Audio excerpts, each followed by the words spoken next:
Salut, prieteni! Bună dimineața, bună ziua! Am împachetat. Aici în spate este motocicleta cu cutii, cu absolut tot.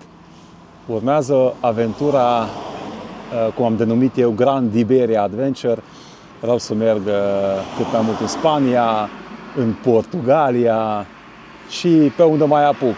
Voi avea 2 săptămâni la dispoziție și ca să nu pierd timpul din satul mare până în Barcelona și după aceea înapoi, care mi-ar lua vreo 7-8 zile, o să trimit motocicleta în Barcelona cu Lagermax.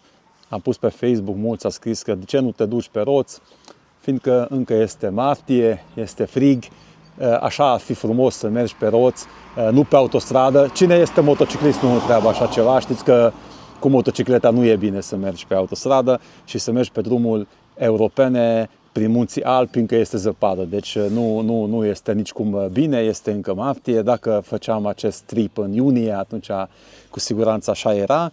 Și plus că timpul ce aș pierde 7-8 zile prin Europa pe frig, o să fac un alt trip cu Honda NT1100, probabil că voi merge în Grecia când mă întorc.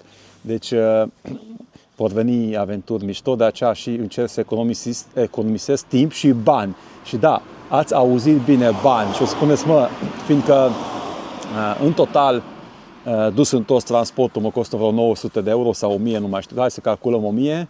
Și am cumpărat biletul de avion de la Cluj până în Barcelona și înapoi vizer cu vreo 400 de lei. Deci și chiar e scump, că la întoarcere vin de Paști, de aceea și scump, că dusul mă costă 100 de lei și înapoi mă costă vreo 400 de lei. Dar hai să luăm 100 de euro. Deci în total undeva cu avion, cu transport mă costă 1000 de euro. Și am făcut un calcul, credeți-mă, dar dacă vreți să vă pun și defalcat, dacă mergeam cu motocicleta, combustibilul, vreo 7 nopți cazare pe drum, care nu este ieftin în Europa, ieșeam mai scump, ieșeam la 1150 de euro cu taxe, etc. Și să nu calculăm că dus întors din satul mare din România în Barcelona, dus întors aproape 6000 de kilometri, amelope, deci nu, mai rentabil să transport motocicleta.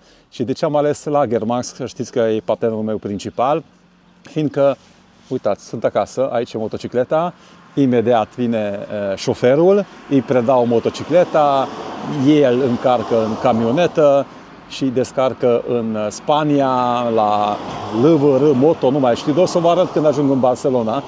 Acolo o să mă aștepte motocicleta ajunge joi și eu ajung joi după masă, dar joi după masă trebuie să mă văd cu niște prieteni în Barcelona și voi dormi acolo. Vă voi arăta și orașul, foarte interesant că o să vă arăt și orașul și vineri dimineața o să mă duc să iau motocicleta de la depozit. Este foarte comod așa și la întoarcere, când am făcut tripul Iberia, tot acolo la Barcelona o să las motocicleta și mi-l transportă acasă. Deci pentru mine este mult mai bine așa, fiindcă în Spania este cald, deja este vreme de motociclism, nu mă răcesc și, cum am spus, economisesc 7-8 zile. Pentru voi e bine că o să fac o altă aventură din timpul ăsta, trebuie să testez foarte multe motociclete. Încă o dată mulțumesc Honda România, Benelli, Triumph, Cluj și Kawasaki și Yamaha, că o să pot testa anul acesta, și BMW motociclete și voi primiți un feedback pozitiv. Pe tripul ăsta o să testez GSA-ul, care este motocicleta mea personală, o să testez hainele Richa și, evident, noul Cardo Tacpal Pro și noile mănuși 5. Și azi mi-a sosit ultima secundă Brubeck-ul. Marius, nu puteai fi mai punctual. Ultimul moment au sosit echipamentele de la Brubeck. Ce o să iau cu mine?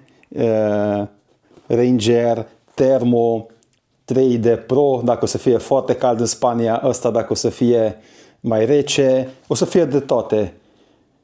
Ăsta o să port vara, deci eu fără Brubeck nu mă duc, fiindcă acum în Spania vor fi dimineața și 4-5 grade în munți, dar la ocean o să am la tarifa 30 și de aceea și duc un Thermo când e frig, un Brubeck când este foarte cald și mersi 5 pentru mănușile. Știți că de 3 ani de zile eu dar cu mănuși 5 mă duc. Deja sunt pregătite și celelalte.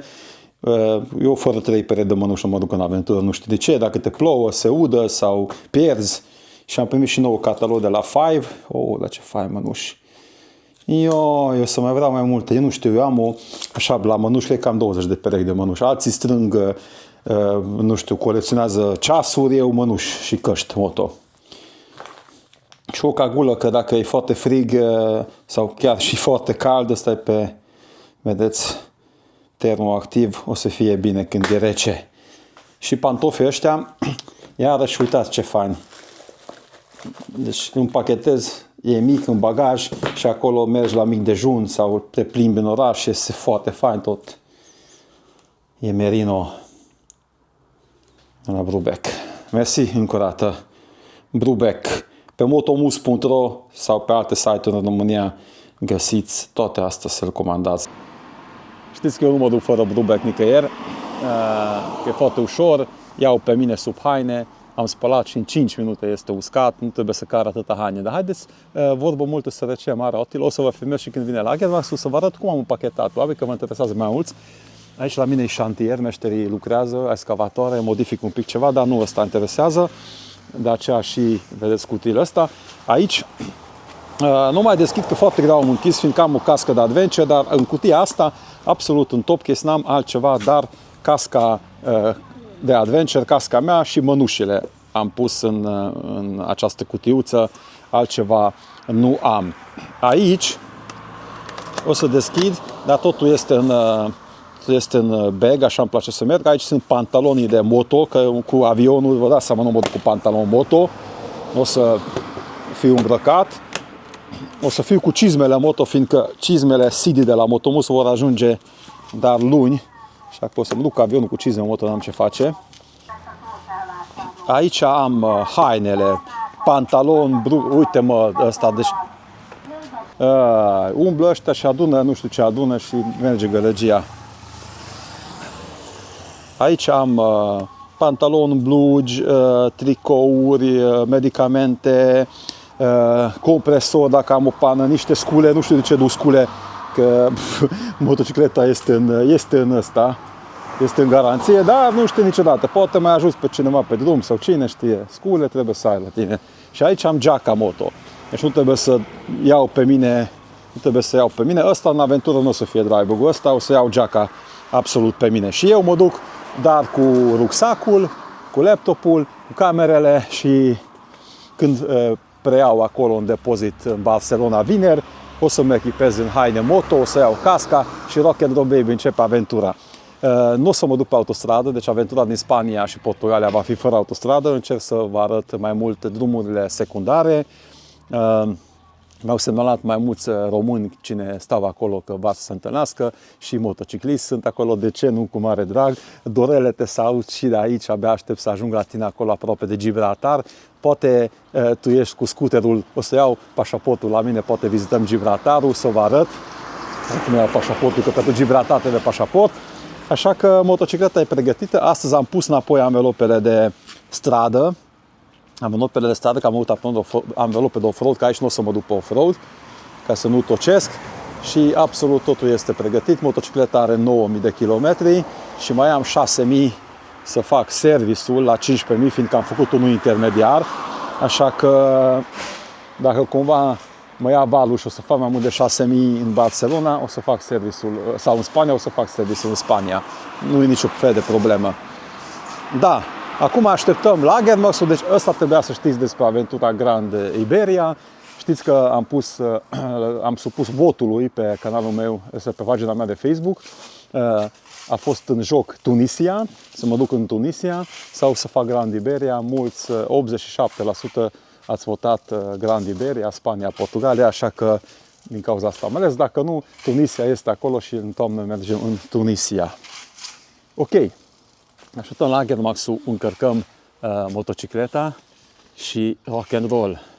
A venit dubița de la Lagermax care va duce la Arad, unde va fi încărcat pe camion și merge la Barcelona. Și totul este inclus în tarif, deci nu trebuie să plătesc ăsta separat. Sper că vede șoferul, că nu-i bine. Du-te mai în față un pic. dă mai în față, că am scos deja odată cu motocicleta poarta. Și are lift, frumos lasă jos liftul și punem, nu Duster-ul rămâne. Dacă dorești să achiziționezi echipamente și accesori moto, îți recomand motomus.ro. Aplicând codul de reducere NEO, vei beneficia automat de 5% reducere. Foarte profesionist am pus, că era simplu, fiindcă camionul este cu lift, s-a ridicat, am venit pe o schelă specială pentru transport motociclete și colegul de la Lagermax verifică chingile, dar credeți-mă că nu se mișcă deloc. Aici roata din față are un locaș unde intră roata din față, separat și spatele are un locaș și acum urmează să fie foliat, să nu se zgârie. Na, are totuși 25.000 de euro, sau poate că nu 25, numai 23. Dar și după aceea, când se finalizează, nu, ăsta se mai leagă cu kingi mari, rama, ca să nu fugă la sens giratoriu sau undeva. E profi. Băieți, fete, este foliat motocicleta, deci nu se poate mai bine. Eu o să las aici, bye-bye Balu, și ne vedem când aterizez în Barcelona. Sper că ajunge întreg, da, cu siguranță. Prieteni, acum editez acest vlog pe care îl vedeți acum. Motocicleta a plecat acum 2 zile. Eu mâine voi merge la Cluj, voi lua avionul și chiar și mâine ajung la Barcelona. Poi mâine iau motocicleta și mergem să explorăm împreună faimosul peninsula Iberia, Spania și Portugalia. De ce am ales Spania și Portugalia? Este foarte, foarte simplu, fiindcă cred că în Europa, în 3 țări nu am fost până acum în viața mea. Unul este Belarus, a doilea este Spania și Portugalia. În Spania am ajuns deja la aeroportul și în port când mergeam în Maroc, dar cumva n-am reușit să ajung în aceste 2 țări. Cum am spus și la începutul vlogului, voi ați votat, era Tunisia sau peninsula iberică. Nici în Tunisia nu am fost, deci de aceea și era în plan, dar voi ați votat mai mult Spania, Portugalia acum, așa că voi merge în Tunisia la toamnă. Dar de ce mă bucur că ajung în Spania și Portugalia? Știți că eu am mai fost la Nordkap, am ajuns la cel mai nordic punct din Europa, de pe continentul european. Să știți că am ajuns și la cel mai estic punct din Europa, care este în Gora Anui, în munții Ural, în Federația Rusă. Am trecut pe acolo. Acum o să ajung la Tarifa, la cel mai sudic punct din Europa și evident la Cabo de Roca în Portugalia, la cel mai vestic punct din Europa. Așa că împreună cu voi, de fapt toate sunt documentate în vlog, o să ajung în cele 4 colțuri ale continentului nostru bătrân Europa. Dar pe lângă asta o să încerc să fac puțin motovlogurile un pic mai altfel, o să încerc să bag mai multă dinamică, mă duc singur, o să încerc mai mult conversație cu localnici, o să merg pe drumuri secundare, nu pe celebrele drumuri deja cunoscute sau pe autostrăzi, o să exclud autostrăzile, deci nu o să merg, o să merg pe, cum am spus, pe drumuri secundare, o să vreau să vizitez chestii care nu prea s-au arătat la televizor, nu vreau să vizitez obiective turistice deja consacrate și găsești pe YouTube. Vreau să fac o aventură în care sper că vă resimțiți și voi, sper că o să stați pe șaua din spate. Chiar dacă mă urmăresc foarte mult când merg mulți aici pe canal, când merg cu mașinile, încerc să vă arăt un alt fel de aventură. Evident nu o să merg toată ziua pe motor și cei care mi-au scris că Attila, mie nu-mi plac aventurile cu moto, sunt sigur că după ce termin această aventură o să vă placă mai mult. O să vă arăt o altă perspectivă, voi avea și drona la mine și eu sper că tot așa cum v-ați obișnuit, sinceritatea mea de pe traseu și spiritul meu de aventură va fi și mai mare aici, fiindcă abia aștept. Tot timpul prima aventură moto din an este mai specială, fiindcă și eu sunt mai ruginit un pic, dar cu dorul de a pleca pe drum, cu dorul de a explora. Anul trecut și acum 2 ani am fost în Maroc și toți mi-au scris, Attila, parcă erau cele mai faine aventuri. Evident că s-a văzut că merg prima dată în an.